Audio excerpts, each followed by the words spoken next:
So lots of folks go and see a big show happening, and they see all the lights and all the tricks and all the magic happening, but they're not sure what it is.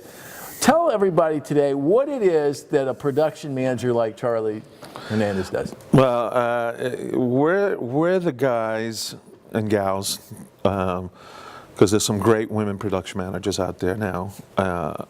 We're the people that take it from basic, from the napkin, where people are sitting around going, wouldn't it be great if we had this and this and shit showing up and that. So we take it from the napkin into what the public sees when they walk into an arena. A lot of people say, to this day, people walk into an arena and they think that stuff's there already, all there. Mm-hmm. It's always there. Mm-hmm. Or they reconfigure it to a certain way and, the artist shows up, which it used to be in the old days. Mm-hmm. The artist would show up, the promoter would have the sound and lights, and what you got is what you got, play, get out. That was the deal. Some bands decided that they wanted to control their show, they wanted to control their look and their ideas and their vision, so that's how we started in this business. And people like, Jerry Stickles and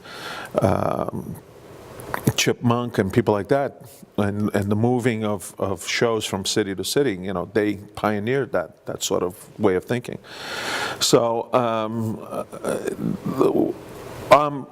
I always say that I can't be me without all of them, which is my lighting companies, my sound companies, my riggers, my stage managers, my carpenters, the caterers, the people, the local promoters, we're all in on it in the end, and I've tried very hard to erase the line of the us and them, the front of house, the back of house, the, oh, that's the promoter's bit, oh, the promoter's this. No, we're all in this together at this, in this business now, and we're all trying to get to the next place. We're all trying to be successful. We're trying to present our clients in the best light that we possibly can,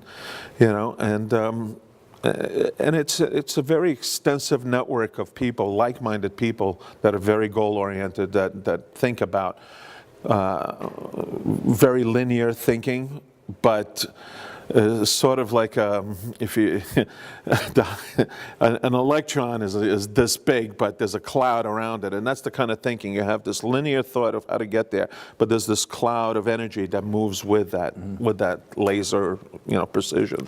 So let me talk about, let's break it out, because I've been involved on this, from the manager.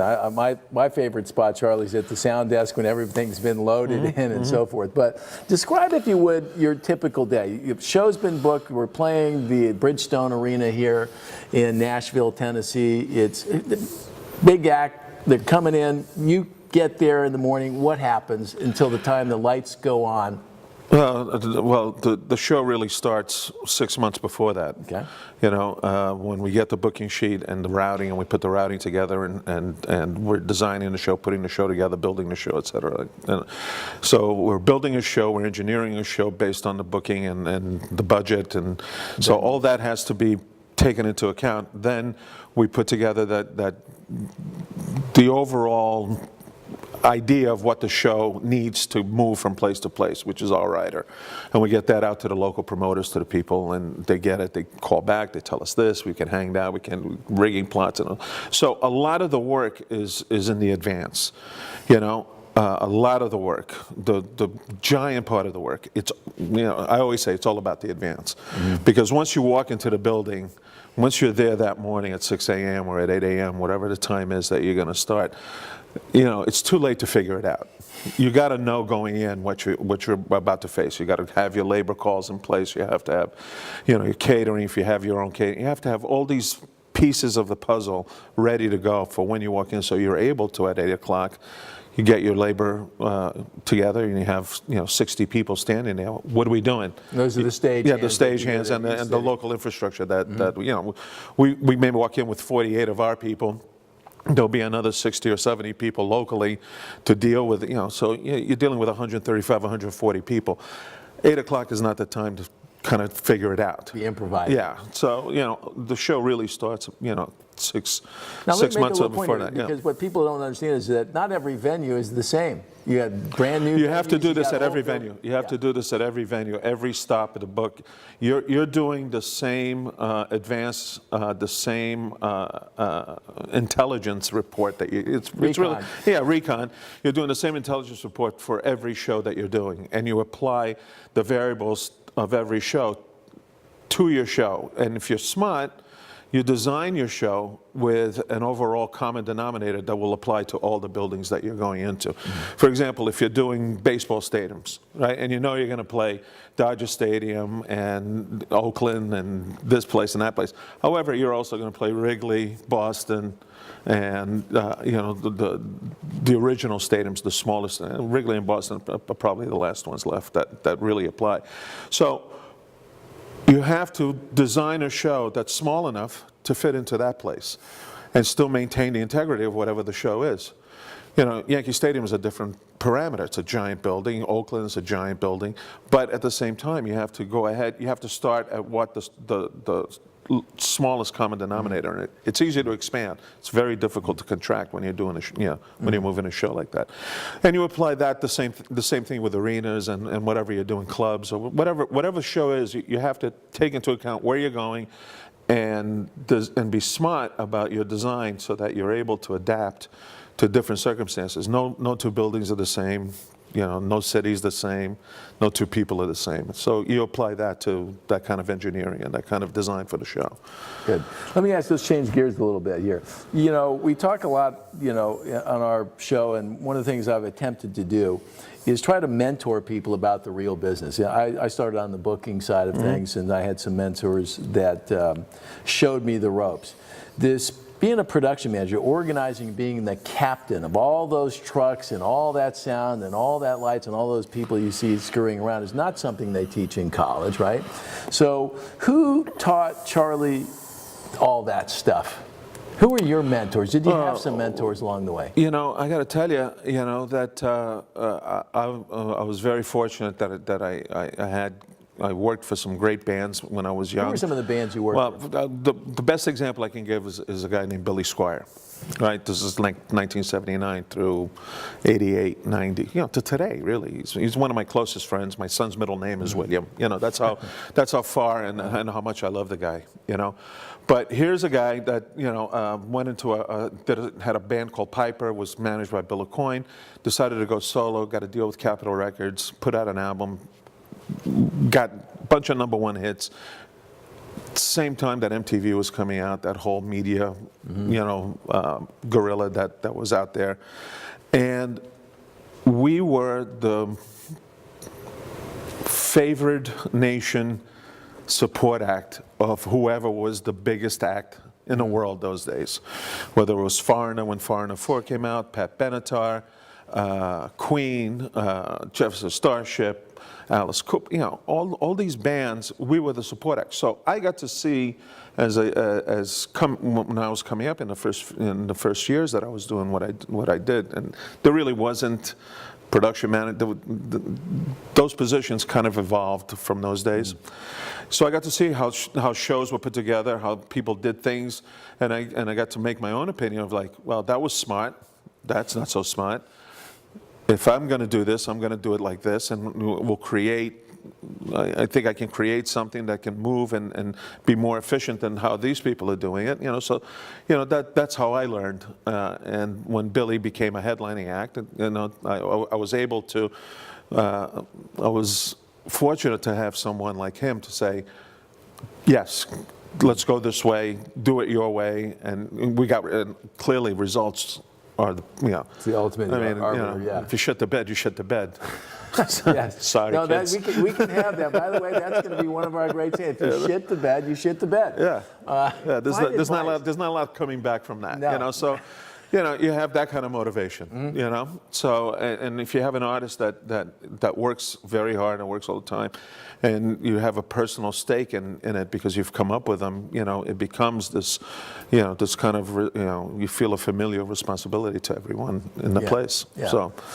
So people like Rick O'Brien, for example, who was one of the greatest people that I ever met. You know, I was very serious, very, you know, but we did a tour with Billy Squier, and he was the opening act for Queen. It was the last time Queen toured America. It was the Hot Space tour, and, you know. And Jerry Stickles was the production manager, and Rick O'Brien was the stage manager. He ran the shop, he ran the thing, you know. And I got to see really how great it can be, how serious it is, because Queen, there was no half measures with that band. You know, it was serious stuff, and edge of technology, movement overhead, large pieces of lighting trusses, flying spotlights, Freddie, pyro, fire, all of that, and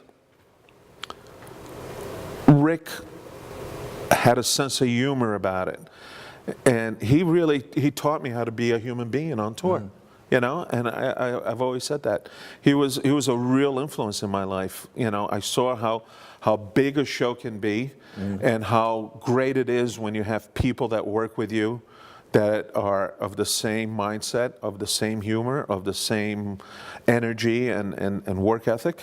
And when you have that, it's really an unstoppable force. Well, it's interesting you say that, because I spent a lot of time in the concert business, and there were some production managers who shall remain nameless that were tyrants, that thought the game was to be bullying everybody around and being jerks. And so it's interesting to hear you say, and I sense that about you as a person, that getting along out there when you're on the road, living with somebody, and you're moving this circus from city to city every day under the pressure of having that 9 o'clock start time, it requires a certain deft touch in terms of dealing with people. I think that there's you know, you can put 4 guys in a room, 4 production managers, 5, 6 production managers. You know, we all have a different style of how we do things. You know. But in the end, if you're successful and you're at a certain level, we all achieve the same goal, you know. And there's different styles of doing it.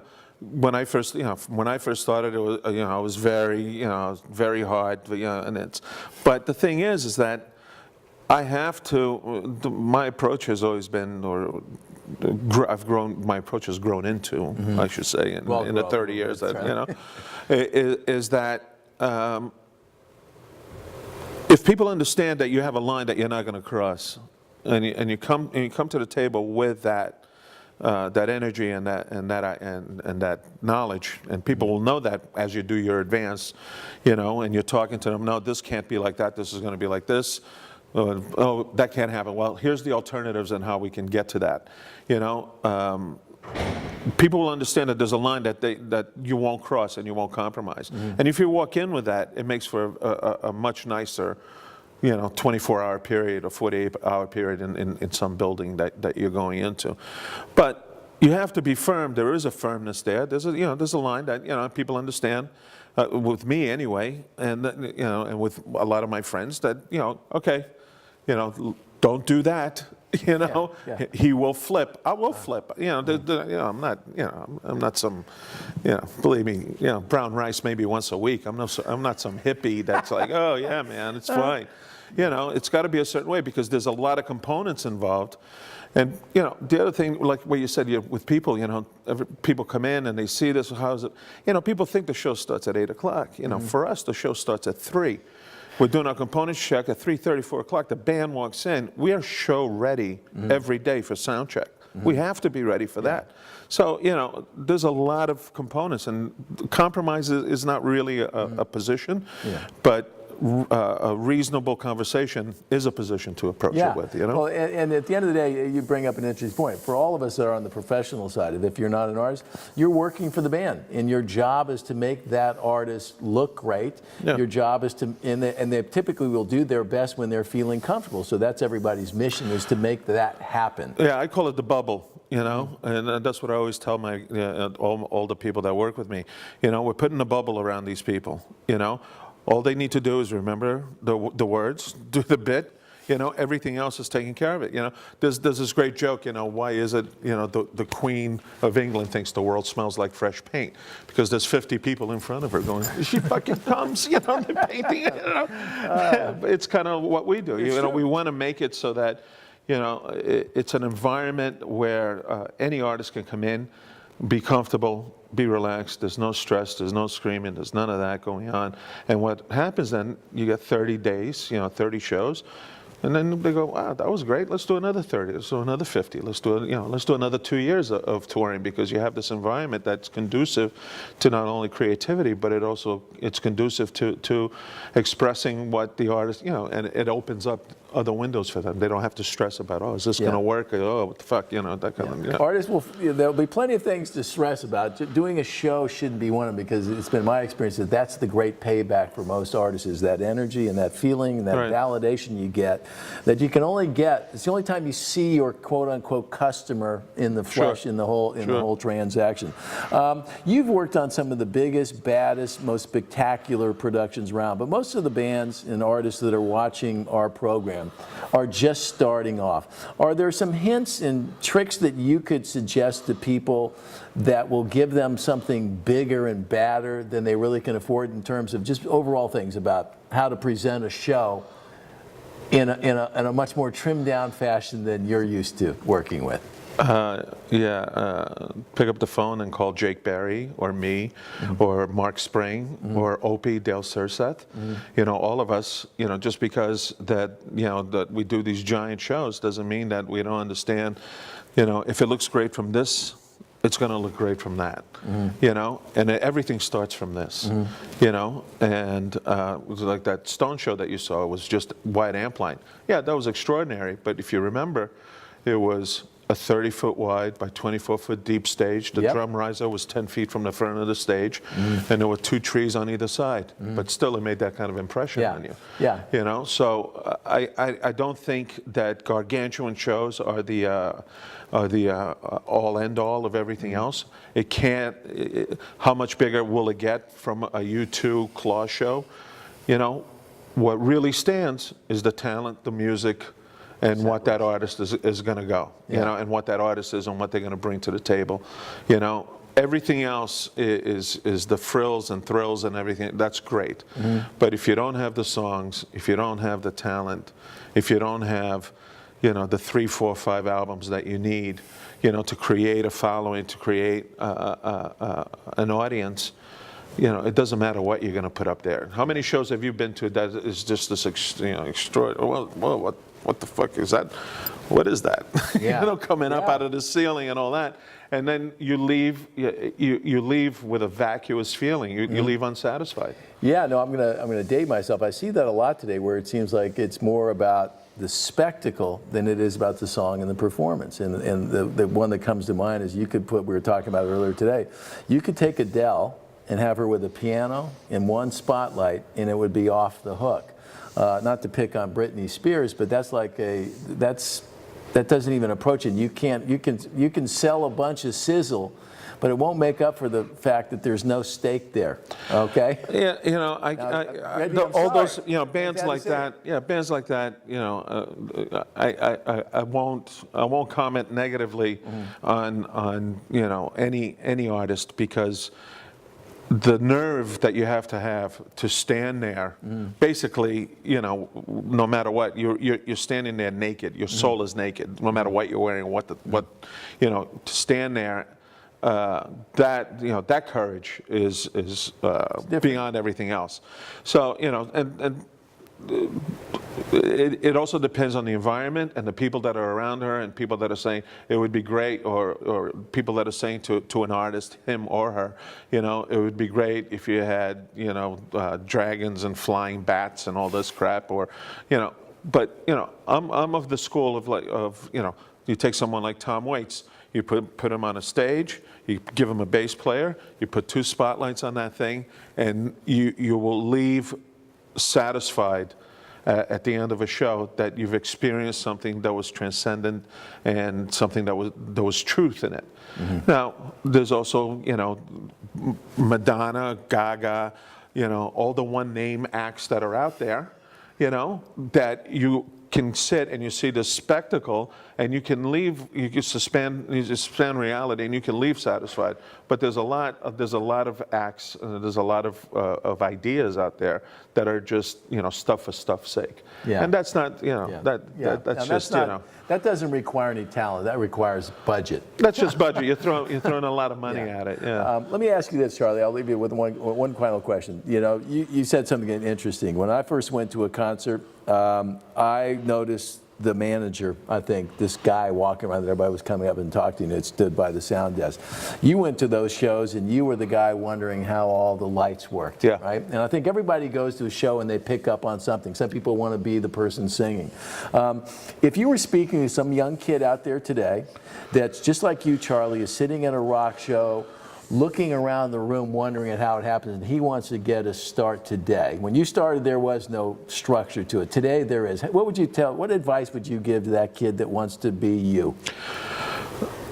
Oh, well, don't piss off your parents. Yeah.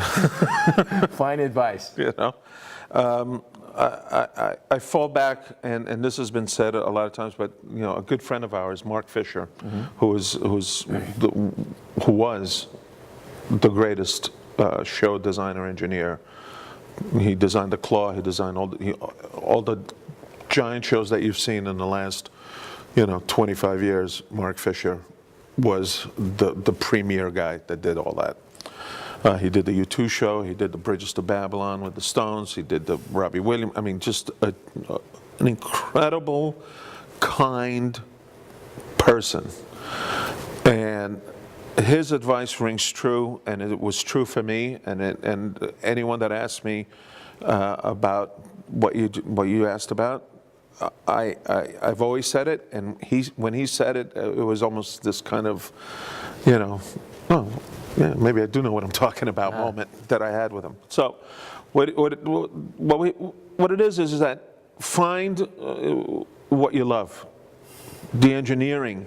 Learn the mechanics, go to school, get a degree, go to school, learn mechanical engineering, learn electrical engineering, learn how things work, learn about electricity, learn about weights and measures, learn about forces, wind forces, and learn a technical skill of some kind, you know. Go to a school that teaches, that has a great program in woodworking or construction of some kind. Learn a skill. Be really good at that. Then find a company in your town, a theater company, anything. Find a company that does something that you think that you can come in, walk in the door and say, listen, I know how to do this. How can I help with what you're doing, whatever it is.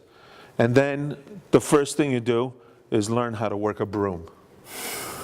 And you pick up that broom in that little theater or in that lighting shop or the sound shop and just start cleaning up and picking up cable. And if you see something, just do it and start there and learn from that shop, learn what they do, learn how they do it, learn their process. Don't be afraid to suggest, hey, if we did it like this, what do you think? That's how that's where you start. There's a lot of people that think that just because that, you know, they've walked into a football stadium that they can do a football stadium.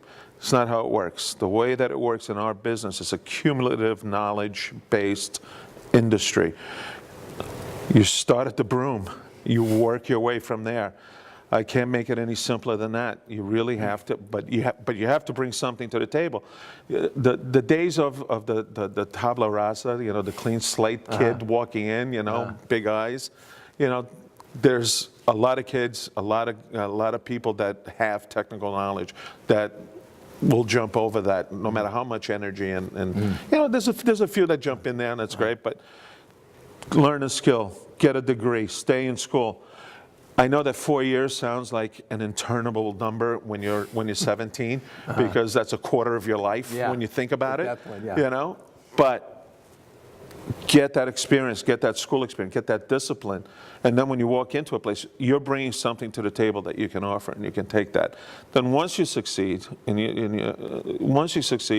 have the power to be able to make decisions, to be able to do things, then start thinking about how you're going to help somebody else. Start thinking about how you're going to help the person at the end of your driveway, on the right, on the left. You know, somebody might call you and say, hey, you know, there's something happening on the other side of the road. Maybe your expertise is you're able to move giant cities around the world, which is what I do. You know, so instead of doing a bunch of staging or whatever, you put medical supplies on an aircraft, and you call your friends and you move that thing over there, and you apply what you've learned in your life into something better.